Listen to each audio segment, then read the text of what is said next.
वारीची परंपरा फार प्राचीन आहे. अगदी. अर्वाचीन आणि मग प्राचीन म्हणता येईल. परंतु जेव्हापासून आपल्याला कळतं तर वारीची ही मूळ संकल्पना म्हणजे संतांनी देवाकडे जावं. संत कोण होते? ज्ञानोबा आणि तुकोबा. या दोनही संतांनी पंढरपूरला जावं हे पहिल्यांदा, त्याला आपण म्हणतो ना, एका पद्धतीमध्ये सुरू जर कोणी केलं असेल, ज्याला आम्ही जनक म्हणतो, ते म्हणजे जगद्गुरु तुकोबाराय महाराजांचे पुत्र श्रीमंत श्री गुरु नारायण महाराज देवकर. जवळपास 350 वर्षाच्या कार्यकाळाच्या पहिले. म्हणजे प्रेक्षक नमस्कार. आपण साधारण महिनाभर चालणारी वारी पाहत असतो, पण त्या वारीच्या पाठीमागं अनेक माऊलींचं, अनेक संत महात्म्यांचं, ज्याचा या सगळ्या संदर्भातला अभ्यास, त्यांचा समर्पण असतं, त्याच्या पाठी त्यांचा सेवाभाव असतो. त्यातून ही सगळी शिस्तप्रिय वारी तुम्हाला आम्हाला दिसत असते. ती सगळी एकूण वारीच्या पाठीमागची पडद्याआडची पार्श्वभूमी जाणून घेऊया. कशी असते ही सगळी शिस्त, कसं असतं ते काम, आणि सोबत संत साहित्य, वारकरी परंपरा, याच्यावर आपण धावता आढावा घेऊया. सर नमस्कार. रामकृष्ण हरी. सध्या ज्ञानोबाराय महाराजांच्या सेवेत आहोत आणि त्या सेवेला एक पद म्हणून विश्वस्त असं म्हणतात ज्ञानेश्वर महाराज संस्थान कमिटीचं. आपण आता जसं विचारलं आणि विचारता विचारता आपणच त्याच्यात 4 संज्ञा जोडलेल्या आहेत.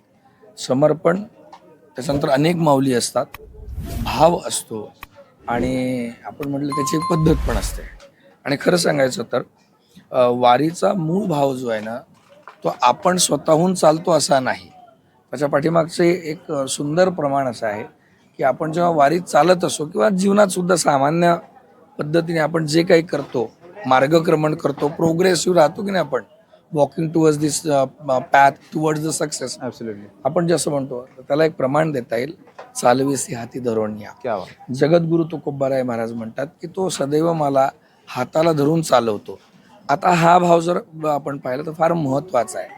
इथे डुअर, DOER, कर्ता हा निम्न झालेला आहे. आणि जेव्हा हा कर्ता निम्न होतो, जेव्हा कार्य आपण करतोय असं म्हटलं ना, तेव्हा सगळी रिस्पॉन्सिबिलिटी, डुअरशिप आपल्यावर येते आणि आपण रिझल्ट ओरिएंटेड होतो. त्याच्यामुळे परत आपल्या पाठीमागे ससेमिरा लागतो तो काम कम्प्लीट होण्याचा. आपण कामाच्या पाठीमागे धावत राहतो आणि त्यामुळे अशांती निर्माण होते, ज्याला रेस्टलेसनेस म्हणतो. ओके. पण जेव्हा आपण म्हणतो ना चालविसी हाती धरून या, तेव्हा त्या कामाची जबाबदारी आपण भगवंतावर सोपवतो. आपला कॉन्शियसनेस तेवढाच ब्राईट होतो आणि आपली विचार करण्याची पद्धती जी आहे ना, ती थोडी ब्रॉड माइंडेड होऊन त्याच्यात फ्रेशनेस पण येतो. कारण आपण रिझल्ट ओरिएंटेड न राहता कामाच्या क्वालिटीकडे जास्त लक्ष द्या. उत्तम उदाहरण दिलं. माझा मूळ पहिला प्रश्न, ह्या वारीच्या पाठीमागची सगळी तयारी असते, अगदी रथाची, बैलांची निवड असते, कोण कधी कुठली रिस्पॉन्सिबिलिटी, म्हणजे बैल निवडल्यापासूनची आपण सुरुवात करू. ओके. ते तर बैल का सुरवाडे हे तो तैसे चिनगडे, जाईजे का वराडे समर्थाचे. ज्ञानोबाराय महाराजांनी बैल जोडीचं, त्यासोबतच्या रथाचं किंवा त्यासोबतच्या बैलगाडीचं वर्णन केलेलं आहे इथे. खरं तर बैल ज्ञानोबांचे असल्यामुळे त्यांना देवतेचा सन्मान आहे बरं का. आणि मग ही सगळी एक व्यवस्था आहे. म्हणजे आम्ही नेहमी म्हणत असतो की वारकरी संप्रदाय कशावर आधारित असेल तर जगात अनेकोत्तम संप्रदाय असतील. जवळपास 4,500 संप्रदाय संपूर्ण सनातन धर्मामध्ये अधिष्ठित आहे. त्यापैकी वारकरी संप्रदाय हा वेगळं ठिकाण, वेगळं स्थान का बरं मिळवतो? वेगळं जेव्हा म्हणतो तेव्हा आम्हाला कोणाशी तुलना करायची नाही आहे, पण एक वेगळं पण असतं ना, प्रत्येकाचं एक स्वतःचं. त्याला एक आपण इनहॅरंट क्वालिटी म्हणतो. अशी वारकरी संप्रदायाची सगळीच्या सगळी व्यवस्था, मॅनेजमेंट ही डेमोक्रॅटिक आहे, लोकशाही. आणि म्हणून आपण पहा, ज्ञानेश्वरीमध्ये लोकसंस्था हा शब्द आलेला आहे. एक्झॅक्टली, बरोबर. त्यामुळे मग रथाची जडणघडण असेल, कुठे चालायचं, किती वाजता निघायचं, कसं थांबायचं, कोण पुढे चालेल, कोण मागे चालेल, कोण कुठल्या स्थानावर उभं राहील, आरतीच्या वेळेस कोणाचे तंबू कुठे लागतील, ह्या सगळ्या व्यवस्था अगदी पूर्वापारपासून चालत आलेल्या आहेत. साधारण किती वर्षाचा परंपरा? मग आता परत इतिहास जर पाहायला गेलो तर थोडक्यात जरी म्हणलं तरी वारीची परंपरा फार प्राचीन आहे. अगदी. अर्वाचीन आणि मग प्राचीन म्हणता येईल. परंतु जेव्हापासून आपल्याला कळतं तर वारीची ही मूळ संकल्पना म्हणजे संतांनी देवाकडे जावं. संत कोण होते? ज्ञानोबा आणि तुकोबा. या दोनही संतांनी पंढरपूरला जावं हे पहिल्यांदा, त्याला आपण म्हणतो ना, एका पद्धतीमध्ये सुरू जर कोणी केलं असेल, ज्याला आम्ही जनक म्हणतो, ते म्हणजे जगद्गुरु तुकोबाराय महाराजांचे पुत्र श्रीमंत श्री गुरु नारायण महाराज देवकर. जवळपास 350 वर्षाच्या कार्यकाळाच्या पहिले, म्हणजे जगद्गुरु तुकोबाराय महाराजांचाच काळ. हम्म, हम्म. आणि मग ते देहूवरून जगद्गुरूंना घेऊन यायचे, आळंदीला यायचे, आळंदीवरून ज्ञानोबांना घ्यायचे आणि या दोघांना घेऊन पंढरपूरला पांडुरंगाकडे जायचे. 1832च्या दरम्यान देहूकरांनी ज्ञानोबांना स्वतंत्र घेऊन जायसाठी श्री गुरु हैबतराव बाबांकडे ती जबाबदारी सोपवली. म्हणजे आज जर समजा तुम्ही पकडाल 1832 ते आजचा 2026 जवळपास 195 वर्ष हा दिंडी सोहळा एक प्रकारे स्वतंत्रपणे निघतो. श्री गुरु हैबतराव बाबांनी त्याला लष्करी शिस्त लावली. म्हणजे आज जी आपण रचना पाहतो ना, 27 क्रमांकाची दिंडी, अगदी अगदी. अश्व असतील, मग तो रथ कुठे राहील, पाठीमागच्या दिंड्या कुठे चालतील, ही सगळी रचना श्री गुरु हैबतराव बाबांनी 1832 मध्ये लावली. प्रेक्षक, महत्वाचा मुद्दा लक्षात घ्या. हो. आणि कुठल्या तिथीला कुठून निघायचं, मग तो तिथी क्षय आला तर त्यावर कसा विचार करायचा, तिथी जास्त जर आली, सूर्योदयाची आपण तिथी मानतो ना, त्यावेळेस काय निर्णय घ्यायचा, याचे ठोकताळे सुद्धा त्यावेळेस पासून आहेत. आहे. त्याच्यात आजही किंचितही बदल झालेला नाही. हा, काही बदल मार्गांमध्ये झाले. आता साहजिक आहे, त्यावेळेस रस्ते, भौगोलिक परिस्थितीनुसार वाहनं नव्हते, मग काही दिवसानंतर रस्ते झाले, वाहनं यायला लागले, त्यानुसार काही थोड्या बहुत प्रमाणात निर्णयांमध्ये रस्त्यांच्या म्हणजे मार्गांमध्ये बदल झाला. पण तो पण पुणे एकाने ठरवला नाही, सामूहिक नाही, एकानेच ठरवला, पण एकाने ठरवला नाही. म्हणजे नेमकं हा, आपल्याकडे एकाची पद्धत म्हणजे कशी की कोणीतरी एकानीच ऑर्डर द्यायची आणि ती सगळ्यांनी फॉलो करायची. परंतु इथे सगळे मिळून एक होतात आणि एकाचा आदेश मानतात. क्या बात आहे. तो एक होण्याचा जो समुदाय, त्याला आम्ही समाज म्हणतो, वारकरी म्हणतो. आणि तो ज्या एकासाठी एकत्रित होतो तो म्हणजे ज्ञानोबा.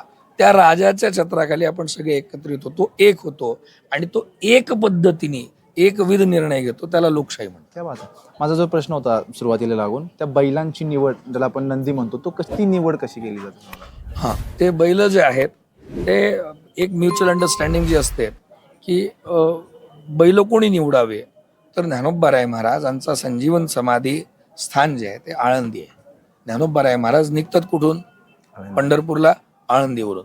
म्हणून मग त्या काळी काही आळंदीकरांचा आणि मंदिर समितीच्या मध्ये एक म्युच्युअल अंडरस्टँडिंग झाली आणि तेव्हापासून आळंदीकरांमध्येच बैलजोडीचा हा प्रघात पडलेला आहे, ज्याला आपण सेवा म्हणतो. आणि मग ते त्यांच्यातच ठरवतात. घरात जसं आपण करतो ना, तसं आळंदीकरांच्याच घरात ठरवतात आणि मग ते घरातल्याच त्या राजाला म्हणजे ज्ञानोबाराय महाराजांना ही बैलजोडीची सेवा देतात. पण असं ना सर, आता ही बैल काय सामान्यसारखी नाहीत, अवताला झुंपणारी बैल तशी नाही, त्यांची शरीरयष्टी उत्तम असते. अर्थात एवढा सगळा प्रवास करायचा म्हणजे त्यांचा सराव असणार. ते जरा थोडं प्रेक्षकांना उलगडून सांगितलं तर अधिक चांगलं. हा प्रश्न दोन भागाने घेऊया. ज्ञानोबारायांचे बैल, रथाचे बैल बनण्यासाठी त्याची सुद्धा पूर्वपुण्य असावी लागते कदाचित. त्यामुळे त्यांची सुद्धा निवड करावी लागते. त्यांची शरीरयष्टी, त्यांची मशागत, त्यांची आपण ज्याला म्हणतो ना व्यायाम, खुराक तशी असावी लागते. आणि ज्यावेळेस बैलजोडीची म्हणजे निवड होत असेल त्यावेळेस ह्या सगळे ठोकताळे पाळल्या जातील. आणि तसे तुम्हाला अजून एक सांगतो, ज्ञानोबाराय महाराजांच्या सोबत चालणारा बैल असेल, भक्त असेल, वारकरी असेल किंवा माणूस असेल, तो उत्तम मशागतीचाच लागतो. अगदी अगदी. म्हणजे हे पौष्टिक खुराक अशा अर्थाने वक्तव्य तुमचं. दुसरा मुद्दा असा आहे, संत साहित्याची परंपरा. संत साहित्याची परंपरा केवळ आध्यात्मिक अर्थाने नाही, वैयक्तिक आयुष्य सुद्धा अत्यंत महत्वाची आहे. आत्ताच्या जनजीला कदाचित ह्या गोष्टीचं कुतूहल वाटेल ऐकणाऱ्यांना, पण आपण प्रत्येक वेळी मोठ्या संस्थांमधल्या घोटाळ्यांबद्दल बोलतो, पण वैयक्तिक आयुष्यात खूप घोटाळे असतात आणि त्या सगळ्यांपासून हा जो संत साहित्याचा विचार आहे हा अलिप्त ठेवतो आणि माणसाला जगण्याचा मार्ग दाखवतो. यावर थोडं बोला. जगणं फार सोपं आहे. जसं की काय करायचं, आपल्या आयुष्यात काही फार जास्त बदल होत नसतात. परंतु एक विशिष्ट, मला जेनझी तुम्ही जेव्हा म्हटले तेव्हा ज्या वेळेस माझे आजोबा असायचे, माझ्या आजोबांनी आमच्या वडिलांच्या पिढीला नेहमी असंच सांगितलं की आमची पिढी एवढी हुशार नव्हती हो, पण आताची पिढी प्रगत आहे. आताची पिढी स्वतःच्या लेकरांच्या बाबतीत म्हणते आम्हाला मोबाईलला हाती लावता येत नाही, परंतु आमची मुलं AI वापरतात. प्रत्येक पिढी ही दुसऱ्या पिढीला श्रेय देत असते, कधी कधी माप पण काढत असते. त्याचं कारण आहे की आपल्याला प्रत्येक वेळेस असं वाटत असतं की जुने टीव्ही भंगार होते आणि नवीन टीव्हीमध्ये काहीतरी टेक्नॉलॉजी आहे. खरं तर त्याही वेळेस टीव्ही बिघडवत होते ना आत्ताही टीव्ही बिघडवत होतात. त्याही वेळेस काही सिरियल चांगलं करत होत्या, आत्ताही काही सिरियल चांगले करत असतात. परसेप्शन तेच आहेत, सायकोलॉजीज बदलल्या झाल्या.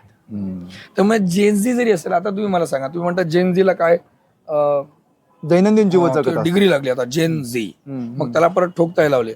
वारीमध्ये येऊन पाहत तरुण तेच आहेत. आणि मला तरी असं वाटतं की युधिष्ठिराचा धर्म, वशिष्ठाचं दान आणि कर्णाचं दातृत्व, या तिन्हींचा मिळून जो शब्द बनतो ना युवक, तो आजपर्यंत कधी पण धर्माला धरून जर असेल तर तो जेनझी हा शब्द कधीच लावणार नाही. ओके. आणि तरुण जाण्यासाठी जो शब्द टाकलाय त्यालाच आपण तरुण म्हणतो. तर ज्याला ज्याला हे कळलं, परत आवड असण्यासाठी आहे ना, मला तर असं वाटतं की एखादी परिस्थिती किंवा एखादा संस्काराचा पूर्वभाग असावा लागतो. आताही तुम्ही वारीमध्ये पाहिलं तर तरुणांची संख्या अफाट आहे. म्हणजे आम्ही तर म्हणतो की यावर्षी जर समाज जास्त असेल तर त्याचं कारणच आहे की युवकांना कुठेतरी धर्माच्या बाबतीत लक्षात ठेवा. बरं, 2 कारणं असू शकतात. सडे जे देखिले ते ध्यान काशी लाविले आणि परिग्रही घातिले नामी यावरी.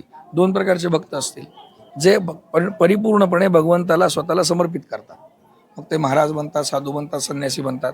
आणि दुसरे कुठल्या तरी कारणासाठी, मग ते निमिष असेल किंवा बृहद असेल, त्यासाठी भगवंताच्याकडे भजन करायला जातात. मग त्याच्यात 4 प्रकार पडतात.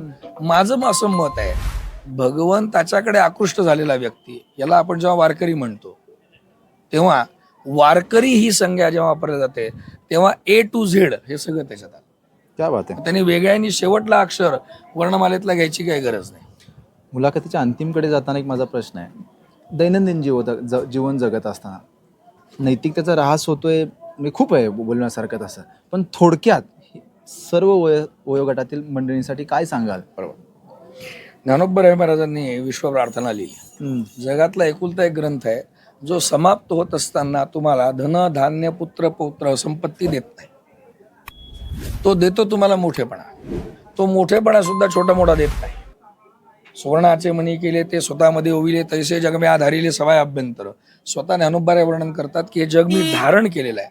मग त्या स्वतःच्या जगाच्या प्रती, परिवाराच्या प्रती ज्ञानेश्वरी वाचत असताना, वारकरी बनत असताना, माळकरी बनत असताना, तो ग्रंथ प्रतिपादित करत असताना, संवादित करत असताना, कम्युनिकेट करत असताना अचानकपणे तुम्ही ज्ञानोबांच्या सोबतीत बसता आणि तुम्ही आता विश्वात्मके देवी असं म्हणत विश्व प्रार्थना म्हणता, पसायदान म्हणता. म्हणजे तुम्ही बृहद मेंटॅलिटीमध्ये येतात. बरोबर बरोबर बरोबर. अनैतिकता वाढलेली असं म्हणतो. मला तरी असं वाटतं की जे खळांची व्यंकटी सांडो, खूप प्रवचन ऐकले असतील आणि खूप डिटेलमध्ये जात असाल तुम्ही, परंतु जे खळांची व्यंकटी सांडो असं म्हणत असताना ज्ञानेश्वर महाराजांनी त्या सगळं खलवृत्तीवर, सगळ्या विचित्र वृत्तींना चांगलं बनायसाठी प्रार्थना केली. मग आता तुम्ही म्हणाले खूपदा ऐकलेलं आहे. नाही तसं नाही, पण त्याचा एक संदर्भ सकारात्मक सांगतो. आता जेनजीच्या माध्यमातून घेऊ. पसायदान लिहिणारा ज्ञानेश्वर जेव्हा म्हणतो ना, भूता परस्परे जोडो मैत्र जीवांचे, आणि पसायदान लिहिणारा ज्ञानदेव जेव्हा म्हणतो ना, जे खळांची व्यंकटी सांडो, सर्वांच्या प्रती बृहद चांगली भावना ठेवणारा हा ज्ञानेश्वर कोण आहे माहित आहे का? ज्ञानदेवांनी आयुष्यभर लोकांचे टोमणे खाल्ले. अगदी बरोबर. ज्ञानदेवांनी आयुष्यभर दुसऱ्याकडून प्रताडणा स्वीकार केल्या आणि पसायदान लिहिताना त्याच लोकांच्या प्रती भावना व्यक्त केली. मला तरी असं वाटतं की आपण जी ब्रॉड माइंड सायकोलॉजी म्हणतो ना, जी आजच्या आयुष्यामध्ये फार आवश्यक आहे. तुम्हाला त्रास कोण देत माहिती आहे का? तुम्हाला त्रास दुसरे देत नाही, दुसरे निमित्त बनतात आणि ते तुमच्या डोक्यात तुम्ही ठेवून घेता. हे खूप अर्थ, ज्याला आपण म्हणतो बॉरोड सायकोलॉजी. ती बॉरोड सायकोलॉजी जर आपल्याला ठीक करायची असेल तर आपल्याला पहिले इंट्रोवर्ट व्हावं लागेल, आत्मकेंद्रित. आणि आत्मकेंद्रित होत असताना आपल्याला दुसऱ्यांच्या प्रती क्षमेची भावना ठेवली पाहिजे. जसं तुम्ही म्हणता की नाही, accept the person the way they are. बस तीच भावना जी आहे ना या पसायदानामध्ये आहे. आणि म्हणून तुम्ही पाहाल वारकरी संप्रदायामध्ये कुठेच आम्ही भेदभाव ठेवलेला नाही. खूप चांगली गोष्ट. आणि मला तरी असं वाटतं की ऍक्सेप्टन्स जर आपण ठेवलं ना कंडिशन्सच्या प्रती, तर आपल्याला ऍक्सिडेंट्स आणि परसेप्शन्स हे दोन्ही कंट्रोल करता चांगली गोष्ट आहे. खूप तुम्ही छान मांडलं. आणि शेवटी ना, पसायदान हे विश्वाचं कल्याण आहेच. मी मुलाखतीच्या शेवटाकडे जाताना प्रेक्षकांना एक संदर्भ देतो. प्रेक्षको, अमेरिकेचे माजी राष्ट्राध्यक्ष बराक ओबामांची एक आवडत्या गाण्यांची लिस्ट जाहीर झाली आणि त्याच्यामध्ये पसायदान होती. प्रेक्षको, जगातल्या सर्वोच्च महासत्ता देशाच्या माजी राष्ट्राध्यक्षानं आवडतं गाणं होतं म्हणून पसायदान मोठी नाही. पसायदान ऑलरेडीच मोठी आहे, पण अर्थ हा खूप डीप आहे प्रेक्षको, तोच त्यांनी सांगण्याचा प्रयत्न केला. तुम्ही वेळ दिला, कमी वेळात भरभरून बोलला. खूप खूप आभार, विशेष आभार. द हायवेच्या माध्यमातून आपल्या सर्वांना पुन्हा एकदा वारीच्या खूप खूप शुभेच्छा. द हायवे, राजमार्ग, वारीचा आणि त्यातल्या परंपरेचा. धन्यवाद. रामकृष्ण हरी. खूप खूप धन्यवाद. अशाच महत्त्वपूर्ण माहिती आणि ज्ञानासाठी दहावेला सबस्क्राईब करा. हा व्हिडिओ जर तुम्ही फेसबुक आणि इंस्टाग्रामला पाहत असाल तर दोन्ही पेजला फॉलो करा. तुर्तास मनपूर्वक धन्यवाद.